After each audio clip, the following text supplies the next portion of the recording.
Okay. ప్రియులారా, బాగున్నారా? దేవుని వాక్యాన్ని క్రమంగా చదువుతున్నారా? ప్రార్థించుచున్నారా? నేటి ధ్యాన వాక్యము యెషయా గ్రంథం 54వ అధ్యాయం 10వ వచనం. పర్వతములు తొలగిపోయినను, మెట్టలు కత్తరిల్లినను, నా కృప నిన్ను విడిచిపోదు.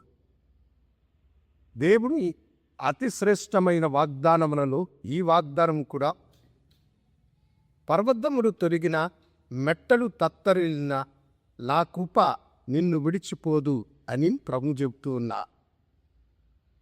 ఈ లోకములో మనకు ఎన్నో శ్రమలు, పర్వతములు కదిలేలాంటి శ్రమలు, భూమి అదిరినటువంటి శ్రమలు, వేదన కలిగిన దేవుని కృప మనలను విడిచిపెట్టుకోదు.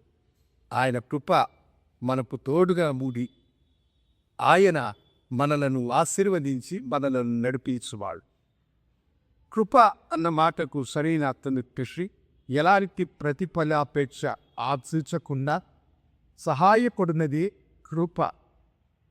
ఆ కృప దేవుని దగ్గరకు ఉండే మనుషులకు దొరకదు. కనుక ప్రభు అంటున్నాడు, పర్వతములు కదిలిన, మెట్టలు తత్తరిల్లిన, నా కృప నిన్ను విడిచిపోదు అని అంటున్నా. కొన్ని సంవత్సరాల పూర్వం మెక్సికో సిటీలో ఒక గొప్ప భూకంపము జరిగారు. ఆ భూకంపములో అనేకులు తమ ప్రాణాలను కోల్పోయారు.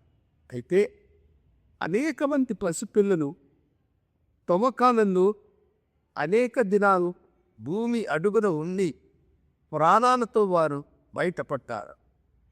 ఆ పసికంతుల యొక్క ప్రాణాలను కాపాడినది దేవుని కృప. వారిని పరిశీలించిన వైద్యులు అన్నారు, ఒక్కొక్క బిడ్డ 10 రోజులు 15 రోజులు శిథిలాలను చిక్కుకొని బ్రతికినారంటే దేవుడు వారికి స్టీల్ బాడీని ఇచ్చాడు, వారు జీవంతో బయటపడ్డాడు అని అన్నారు.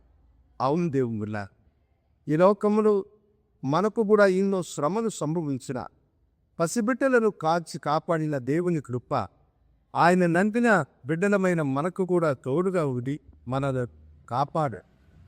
ఎన్ని శ్రమలు, ఎన్ని వేదనలు, అవమానములు మీకు సంభవించిన దేవుని కృప మీకు తోడుగా ఉండి మిమ్మల్ని నడిపించున్న సత్యం గుర్తెరిగి ప్రభు మీద నమ్మకం కలిగి ఉండుడి. ఆయన సదా మిమ్మలను ఆశీర్వదించుగాక. ప్రార్థించుగా.